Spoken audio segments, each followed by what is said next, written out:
what's the next thing you want them to think about? And then it's your job to fill in that blank by creating compelling content, getting on the right channels, and always keeping your messaging consistent. Because the one thing that's going to follow you throughout your entire life is you, your name, your personal brand. Welcome to the Model FA show. This is Patrick Brewer. I am your host, and today I have Adrian Salamunovic, who is a buddy of mine.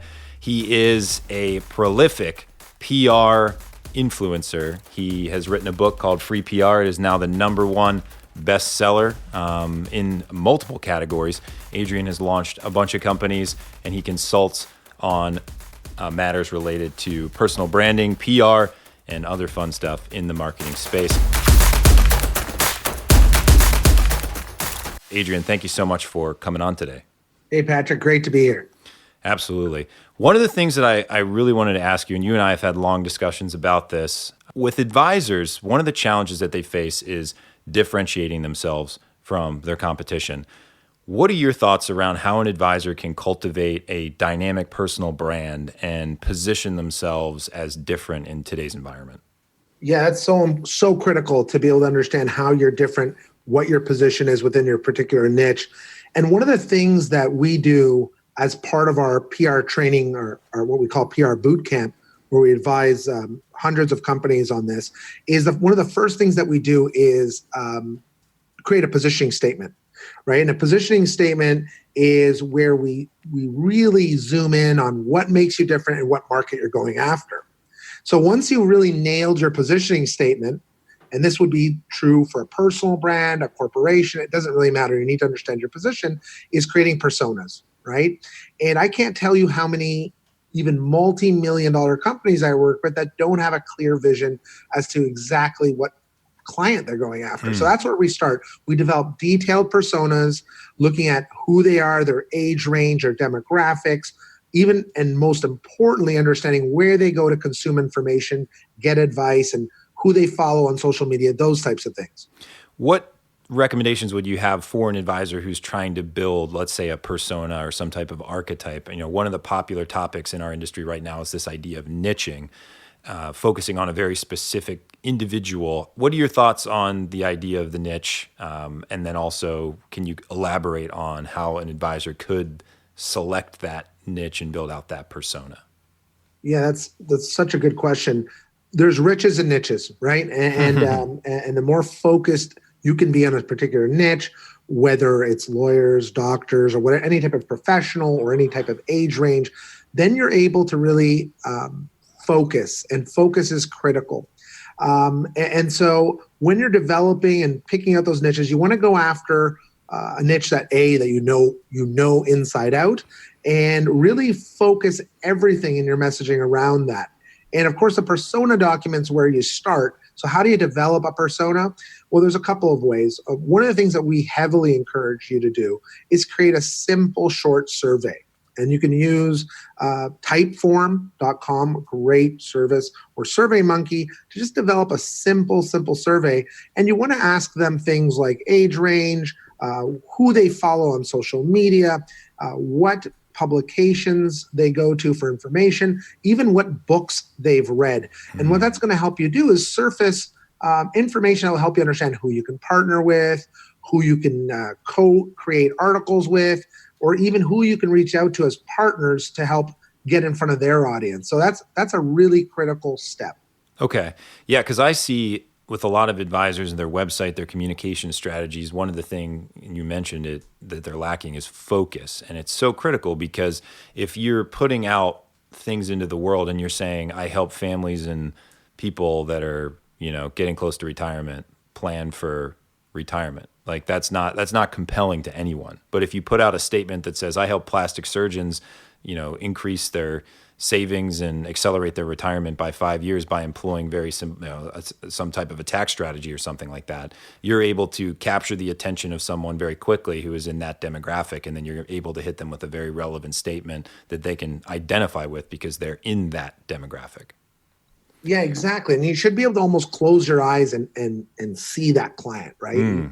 The more you understand about them, the more you live, breathe, and eat everything that they're doing, the more you're going to be able to relate to them and the more relatable you're going to be. And you really should look at yourself as a advisor. You should look at yourself as a brand, not just a company you work for, but you as an individual. What is your brand?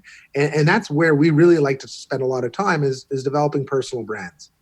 Talk me through the personal brand a little bit, because I do think that's also really important in our industry. I'm a firm believer that an advisor, they are the brand, them as a person. The company's fine. The company's kind of there as a backstop for credibility and facilitating the offer. But the advisor, by them sharing their personal experiences, beliefs, stories, everything that they know and hold to be true, they're able to cut through the noise and kind of build the human connection. What are your thoughts on personal branding? How does an advisor get there? What should they be thinking about? Yeah, I mean, you start off with your target market, right? Identifying a market that is suitable to you, that you understand, and that's hopefully an identifiable market. And then when you understand what their concerns are, what their aspirations are, and all those things that we talked about in the personas document, then the next thing you want to think about is almost in reverse. You want to think, you want to be the blank that they fill in. So, for example, when people think of getting media or PR, I want them to think Adrian Salamunovic, right? And that's why I wrote a book called Free PR, right? And so everything I talk about in every channel on social media, Twitter, whether I'm on a podcast or a television interview or doing an interview like this, I focus on PR, free PR. And so you want to think about what is your blank that you want to fill in? What is the statement that when people think Patrick Brewer, what's the next thing you want them to think about? And then it's your job to fill in that blank by creating compelling content, getting on the right channels, and always keeping your messaging consistent. Because the one thing that's going to follow you throughout your entire life is you, your name, your personal brand. Whether you change firms or change the name of your company, you are your own brand. What do you think about advisors who are unwilling to, let's say, make that change or that shift, and they maintain kind of a generic web presence, a generic brand where they're trying to be jack of all trades and, you know, a general financial planner, so to speak? What do you think is the future for someone who remains in that camp?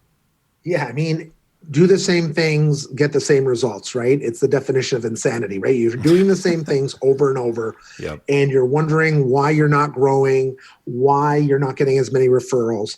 The key is being open-minded, first of all, to change, and then working with experts, such as your firm, which really understands this concept, to really identify where the opportunities are and what you want to become. Be a bit aspirational. Say, this is the type of brand I want to create, and be willing to get help, right? I've done this myself. I've invested tens of thousands of dollars into my brands over the years, and it's one of the best investments you can make is saying, look, I need help.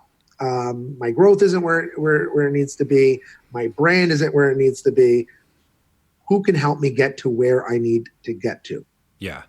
So let's say the advisor takes your advice, they seek someone out, they get help building a personal brand that has a clarified position in the market. They work on some messaging that could potentially connect them with that audience that is now more narrowed down. What strategies, platforms, things are you seeing that could potentially be effective for today's financial advisor and bridging that gap, building the audience? Let's get right into it. I mean, the areas that I'm most excited about is podcasting. Okay. We're doing it right now, right? Podcasting is probably the biggest opportunity in free PR right now. And the crazy thing is it's free. It's virtually free. Like, you're not paying me, I'm not paying you, but here we are having a conversation. There are people like you listening right now to us. And it's one of the most effective forms of free advertising, and it's not going to be like this forever. Podcasting is growing really rapidly. So if you're not reaching out to your community through podcasts, you are missing the boat. And in free PR, we talk about that. We talk about how to identify those niches, how to identify who your customers are listening to, and then going after those targets and getting on their podcasts. The second thing, and flipping it backwards, and I don't need to tell you this, is create your own podcast. And why is it so important to create your own podcast? Because it's probably one of the most effective ways to reach out to the influencers in your space and get their attention. Right? Yeah, so absolutely. Like you did to me. You reached out and said, hey, I want to interview you. I'm not going to say no to that. And now it's an opportunity for both of us to reach out to our combined audiences with a podcast. I'm going to share this podcast after. I'm going to tweet about it. I'm going to add it on my LinkedIn. And chances are people in my circle are then going to hear about your company for the first time and very possibly reach out to you. And it didn't cost you $1. Yeah, reciprocal audience sharing. And that's so huge for an advisor because a lot of advisors, they're experts in their craft. They have CFPs, CFA, CPA, and they're afraid to be seen as salesmen that are out there on the street hawking product, trying to arm wrestle someone into an insurance policy or something. Because really what financial advice is coaching. It's helping, mitigate bad decisions that people will make with their money because they're emotionally tied in with the money that they make. And if left unchecked, they can make bad decisions. So a lot of advisors, they want the ability to be seen as an expert. They don't want to be put out there with the salespeople. So I think what I'm hearing from you is podcasting gives you the ability to connect with someone in a way that's not salesy, and you can have a dialogue, mediate attention, and then it's mutually beneficial for both parties because you're sharing the episode out to your audience, and they're sharing out, or we're sharing out the episode to our audience. So both people will mutually benefit in that situation. Exactly. And it's organic and it's natural and it's not disruptive. Outbound sales calls are disruptive. Banner ads are disruptive. But a podcast is something I want to listen to and I'm intrinsically getting value from. So podcasting, both reaching out to people in your community that are targeting your target market and creating your own branded podcast are amazing ways to attract clients and create visibility for virtually no cost. What would you recommend for the advisor who's considering a podcast? Do you think they should do more of an interview style where they should be inviting people in from the local community and interviewing them? Or should they do it more as a thought leadership thing where it's just them talking and trying to, shout from the mountaintops and try and get their perspective out? Like, what do you think is the best way for them to structure a podcast? Well, yeah, and we all of those do work in different ways, but I definitely like the interview format because then you're reaching out beyond your circle of influence, right? And so by inviting those guests, you're not only creating new relationships with the guests you put on your show, and then in turn they're sharing it with their network, but you're also not running out of content ideas. Right? You don't have to work as hard. You can let the guest help you in bringing fresh content and perspectives. So from a production perspective, a solo podcast can be a lot easier. You don't have to book guests, et cetera, and there's no schedule conflicts, but you're going to run out of ideas in time, right? I'm a big fan of that. I'm also a big fan of the call-in show format. If you can get people to phone you and pick your brain for free, that's great content because then you're not guessing what the audience wants to ask. You are getting content fresh from your customers. Ask Gary V does that. Gary Vaynerchuk, who's big in my world, has that format show. But ultimately you want to do something that is true to your style and will appeal to your audience. And that's why it's so important to understand your audience before even deciding what format you want to do. Yeah, and that's another thing that advisors struggle with. They want help with marketing because that's not their skill set, but they refuse to clarify their market and define their audience. And then they go and hire a marketing company to do lead generation and try and get people to show up. And it's like, well, wait, we can't do anything because your message is irrelevant. It just bounces off people. So you're jumping the gun, right? You're jumping the gun. You're trying to do marketing, but you don't understand who your market is. And we see this at all levels of companies, and it's shocking. So we agree. We both agree, and we've talked about this. Understand your market, understand them intimately and as detailed as possible. And that starts with things like developing a personas document, right? The other thing we see, and you probably see this and you can tell me, is people don't have the money necessarily to spend on marketing, but the reason they don't have the money to spend on marketing is because they're not doing marketing right. And so at some point you have to jump the gun or jump ahead of this and say, look, I'm going to invest into myself. I'm going to invest into my business, and I'm going to stop doing the same things that I've been doing for the last 5 years and take a chance and invest in having somebody help me get there. Yeah, I'm a firm believer, actually, that a financial advisory firm or really any service-based business is just a marketing agency. All they're trying to do is get their message out there, get attention, build audience, and ultimately convert them and get them to sign up for an offer. And in our case, in this industry, it's financial planning, investment management, taxes, et cetera. But if you're not willing to acknowledge that what you're trying to do is get people's attention and that marketing is critical for doing that, then you're always going to struggle as a business owner in the financial advice space. How long is a sales cycle in your space? That's what I'm really interested in. It depends. It could be as quick as 2 meetings and they sign up and then, they're a client, or it could be a drawn out multi-year non-linear process where you meet them once and then they don't have enough issues, or maybe you do a point in time financial plan and, they take the plan, they implement some of it, they come back because they failed to implement it and now they want to become a client. So it really depends, but I would say the average, acquisition cycle is anywhere from a month to 3 months. What about that first booking, that first inbound lead? Is this something that you feel that relationship maybe begins through content or sort of referral months in advance, years in advance? What have you seen in your industry? Nurture, it takes a while. It's a very personal industry. It's an emotional decision to hand over your money or to disclose personal financial information. So generally, the way that it's worked is you have to build a pretty solid relationship with someone through content or in more analog ways of just meeting them out in life, having dinner, being introduced by a mutual connection. But there is an emotional connection, a human connection that needs to be built and nurtured over time. So whether you're using email marketing or video or really whatever form of marketing you choose, or all of those, and just going on, omni-channel, you have to be aware that you need to build a very solid relationship with someone before they're willing to disclose any personal information to you. So I would say it's a fairly long nurture cycle. Yeah, and that's going to take months, if not years, of creating compelling content and bringing value. And like you said, multi-channels. And so I think the people that are going to win in your industry, in the financial advisory industry, are people who are willing to, create content, create a relationship, bring value first, and do it long game, right? And then secondly, who are willing to develop a brand that stands for something so that when that potential client's eventually ready to look for somebody like you, they know who to think of. They can fill in the blank.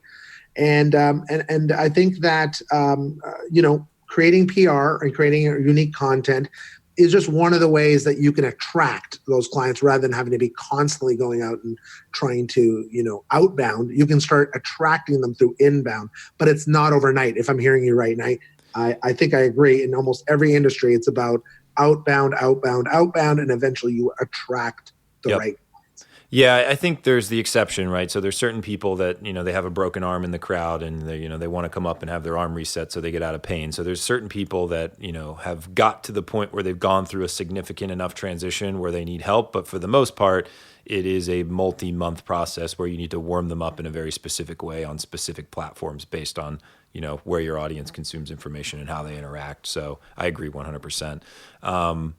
What are your thoughts on PR in general? So a lot of advisors are unfamiliar with what PR even means, the idea of public relations. That's just a foreign concept to them. Can you kind of break that down simply and maybe give us a way that the average advisor could think about PR and benefit from PR, or how they should even start to do that? Yeah, PR, the easiest way to summarize creating PR is leveraging other social networks and other publications in order to get attention for yourself. And the way that you do that is by, first and foremost, being able to clearly articulate how you're different. What makes you unique, right? And those are story angles. We talk about this in the book, is what angles. And you might say, well, we provide, some financial advisors might think they're commoditized. Well, we offer the same thing as everybody else. Not necessarily, right? And that's really where the niching comes down. It's where understanding the needs of your market comes in. And what you want to do is first and foremost, figure out what makes you stand out in the marketplace. Mm-hmm. It could be the culture of your firm. It could be the way you approach the niche. It could be your own thoughts and ideas about how to invest. And the next thing you need to do is create and articulate that to the journalists, to the influencers in your industry in a way that's compelling to them and their audience. And so we cover all of this in the book, and it works for everything from, service companies to high-tech companies. It doesn't really matter, if you're a financial advisor or a lawyer or a junk removal service, like my co-founder is actually the former COO of 1-800-GOT-JUNK. Okay. Probably They're one of the largest junk removal companies in the world. He grew it from $3 million to over $200 million using just PR. So if a junk removal service can stand out in the marketplace and make their story interesting enough to get into mainstream media and niche publications, then we believe anybody can do it. Yeah, I agree. Hey everyone, thanks for tuning into the podcast. If you like this content and you want to get more, you can go to modelfa.com and listen to podcasts, blogs, videos, other resources that are designed to help you grow and scale a profitable advisory practice. You can find this all at modelfa.com. We'll see you there. Let's talk local media for a second, because in our business, I feel like it's hard to replace the handshake, the relationship that needs to be built between us and the public so that, again, they're comfortable sharing personal financial information. Should advisors focus on local media exposure? What are your thoughts around how they could secure more local media exposure if it is indeed beneficial? Yeah, I mean, absolutely. In this industry, having that geographic presence, that local presence is usually, my understanding is most financial advisors are localized to a certain degree. So what you really want to do is become a resource to the local media. And so an idea as an example, if there's a radio show, a terrestrial radio show that's local, is approach them and say, look, I'm a financial advisor. I help millennials set up, whatever your niche is, right? Yep. And you say, for free, I'd like to come on your radio show once a week and do answer your financial questions, right? Yep. Or if you're targeting moms or you're targeting families, whatever it is, make yourself a resource to that community, local or international, doesn't matter. Bring value first, do it for free, get out there, and then repurpose that content. So in the example that I gave you, if you could call up the top radio stations locally, you'd be surprised how open they would be to this. Say, look, I'm willing to come on board for free and host a half-hour show. And then you can record that content, and then you can distribute it on your own, on your LinkedIn, Facebook, Twitter, whatever it is. You're repurposing that content. And if you do that enough for long enough, you're going to begin attracting clients. That's just one of 12 different ideas that are in the book. Oh, yeah, for sure. And then you could even leverage that if you wanted to into building out a studio and doing national media. I mean, depending on what your goals are, I mean, you can take that and get that. Once that's fully expressed, you can really take it to the next level. Yeah, I mean, there's really no shortage of ideas.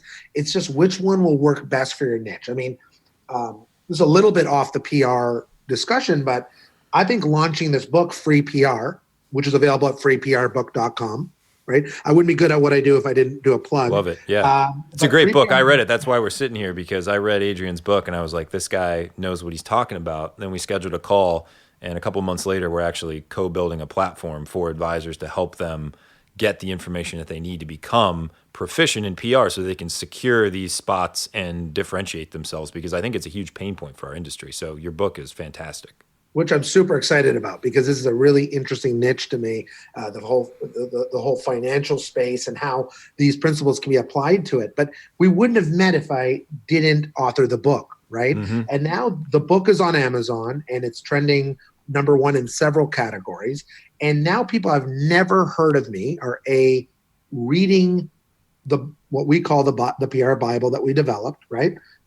And they're learning and drinking the Kool-Aid, which hopefully is good Kool-Aid. I think it is. We've developed it over 10 years, the whole book, but they're now becoming advocates of what we preach, which is how to get free PR for your business.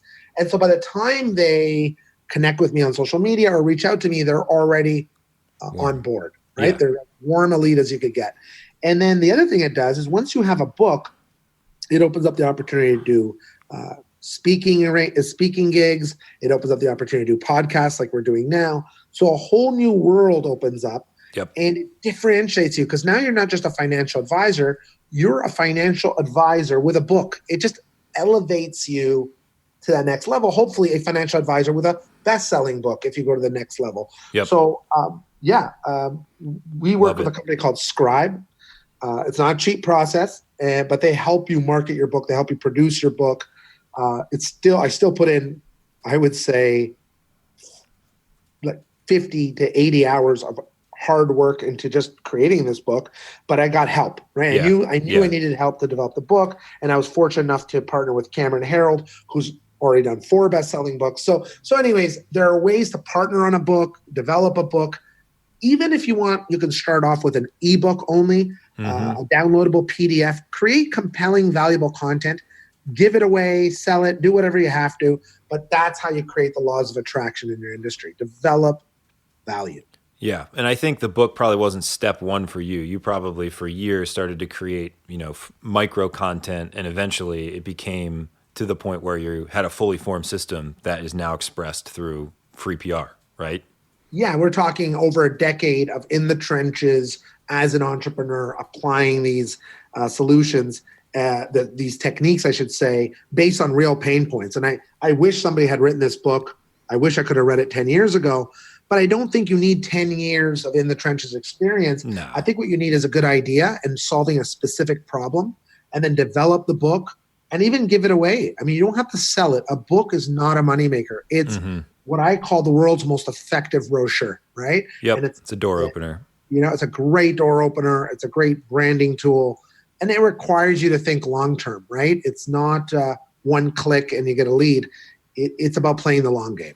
Well, it's the only game to play in today's environment. I mean, there's so much noise. There's so many people that are vying for attention that if you're not willing to play the long game, or at least the intermediate game, why are you in business? You're going to get washed out by people that are willing to invest in things that are going to pay off for them over 5, 10, 15, 20 plus years. So I think it's important for the listeners to know that the short game, I mean, Adrian, from your perspective, do you see a lot of business owners that play the short game and have tremendous results? I mean, what has been your experience over the 10-year period kind of consulting on these types of things? Never seen it once. I've never seen anybody playing the short game succeed. I see people get small wins for a short amount of time, but every single entrepreneur that I know is playing the decades-long game, right? In their mind, they're playing the decades-long game. And so 100%, you want to think of yourself, you're going to be on this planet a long time. You're your own personal brand. Treat yourself like that and think of the long game. Do everything thinking long term. There are little things that tend to work here and there in the short term, but they usually quickly go away. And the long game will never go out of style. Yeah, I agree. Outside of a book, podcast, let's talk about guest podcasting for 1 second, because I know a lot of advisors are just confused about how that process could even work. So what type of methodology do you recommend for someone to be able to get on someone else's podcast? Like how should advisors be thinking about that? Yeah. So once again, it's always going to come back to your target market. So you can't even do this until you really understand who you're trying to go after, right? Age range, so all that stuff. And so as part of developing your persona, you want to survey and speak to your existing customers, and you want to speak to your best customers. And you just want to ask them, like, what podcast do you listen to? Ooh. Who do you follow on social media? And work backwards, right? They'll give you the answers. And then once you have that list, and it could be a dozen, it could be 50 different podcasts and people on Twitter that your customers follow, you want to start approaching them one by one, and you want to lead with value, right? You want to say, look, I'm an expert in X. I'm an expert at X. And I think that your audience is really interested in what I do.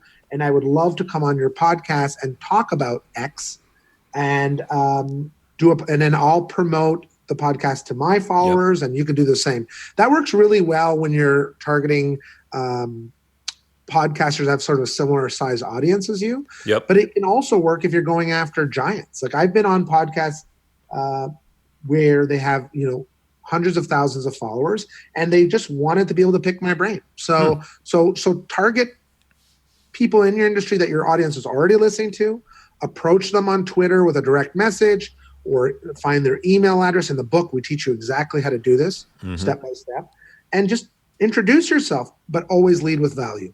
Yeah. Let's talk about the PR Bootcamp for a second. So we have someone from my team that is working with you to kind of develop that out for the financial niche.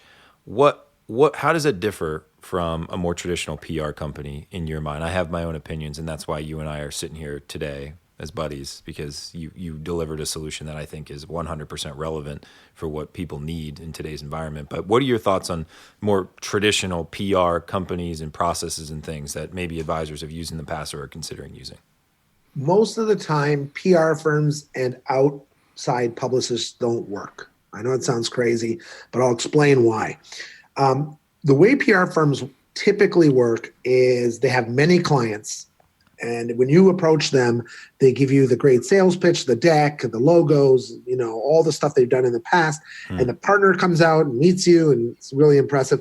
But then the minute you sign your contract, you've got a very junior person doing the pitching for you. They're not as passionate as you about your business. They don't even understand your business at the same level as you do. The secret is journalists and influencers love to hear from the founders of these companies because, Patrick, if you think about it, no one, as great as your team is, no one can sell the brewer consulting experience and the story brewer consulting better than the founder, right? You can train people to do it for sure internally, but you want to have either an internal dedicated person doing this or the founder doing this, because that's what journalists want to hear from. They want to hear from you. They really do. And that's what it boils down to. So what we do is we teach founder-driven companies and founders how they can set up their PR internally, whether they want to do it themselves, if they're a smaller shop, or whether they want to train somebody internally to do it either part-time or full-time. We give you everything that I've done over the years to hire internal teams. And same thing with Cameron at 1-800-GOT-JUNK and ourselves. We built our teams internally, and it's a very cost-effective way to get PR all the time. Yeah, and that kind of aligns with my philosophy, which is with our Brewer Elite platform specifically, we start with a deep dive on marketing strategy. Because if you don't understand strategy, you could never outsource services because you're just going to start buying Facebook ads, or you'll buy something on LinkedIn, or you'll buy the next widget. But step one is you need to understand who you're serving, so personas, and then what is the actual strategy that's going to work based on the persona that you're targeting. And it's possible that PR could be a massive component of that strategy, and it's also possible it could be a subcomponent, but the first step is strategy. So I think, Adrian, between what you and I are building with the rebranded version of the PR Bootcamp, I think we're going to have a pretty solid solution for advisors, increasing their authority and expert positioning in the industry. Yeah, I'm super excited about it. I don't think there's anything else out there like it, and I'm excited to work with you on it. So are there any other techniques or strategies that you feel would work well for the financial advice industry? Yeah, the big one that we almost didn't talk about, but this one's really important, is the content strategy, or being a contributing content strategy. So what is that? That's when you approach an online publication. It could be a blog, but it could also be a newspaper or magazine that's targeting your niche. And you say to them, look, I'm willing to write an article for your publication, and here's a sample article. So the way that would work is you would go on Medium or LinkedIn or your own blog, create a great article, a really valuable article. Could be a list article, it could be a tips article, whatever it is. And then you write the article, and if you're not a great writer, you can always find a ghostwriter. They're not hard to find. Get him or her to write the article for you. Then get a lot of people to put some likes, comments, and things like that, so the article should look like it's been well received, okay, before you do this. And then you can approach the biggest publications in your vertical or industry or locally, whatever you're trying to go after, and you point them to the article and say, see this article? It got 150 likes, it generated 15 comments, it's a really well-received article. There's more where that came from. I would love to contribute to your blog or publication, and I'll do it for free. And I'd love to. So basically the publication wins because normally they have to pay to have articles written. But here you are offering them a free article. So we've done this kind of thing with Fortune and Forbes and even TechCrunch, but you could do it at any size publication. Yeah, the other benefit of that is if they actually link back to your website, you're getting the domain authority from potentially a site that's been in existence for a while that has pretty high domain authority. So it'll help you out for SEO too. Yeah, absolutely. SEO and just general branding. I mean, it's free advertising. It's one of the most powerful techniques, but you need to create that first great article. And what we've developed is a surefire way to get into publications like Forbes. We're pretty much guarantee that you can get an article in there. And that's part of the PR bootcamp. Yeah, kind of using that as a cornerstone article to then launch the campaign out and, kind of get other people bought in based on the credibility of the first article. Yeah, because if you think about it, if you're approaching your local business journal, and the editor gets a letter from you and saying, hey, my name is Patrick. This is what I do. I run a company locally. And, oh, by the way, if you want to see a sample of my article, here it is on Forbes. That's going to work even better than if you're just linking them to your blog or your LinkedIn or something like that. For sure. But you got to start somewhere. Yeah. And in advisor speak, I guess it's, when you're sitting down and you have a CFA or a CPA or a CFP, it's a lot better than having a weekend credential from, the Wharton School of Business that you spent 2 days and now you have some letters after your name. So just higher level of authority and expert positioning. I'll trust you on that translation, but that does make sense to me. Yeah. Awesome, man. Well, I appreciate you coming on the podcast. It's been great having this conversation with you. Thanks again for coming in. Always enjoy jamming with you. All right, brother. Talk to you soon. Take care.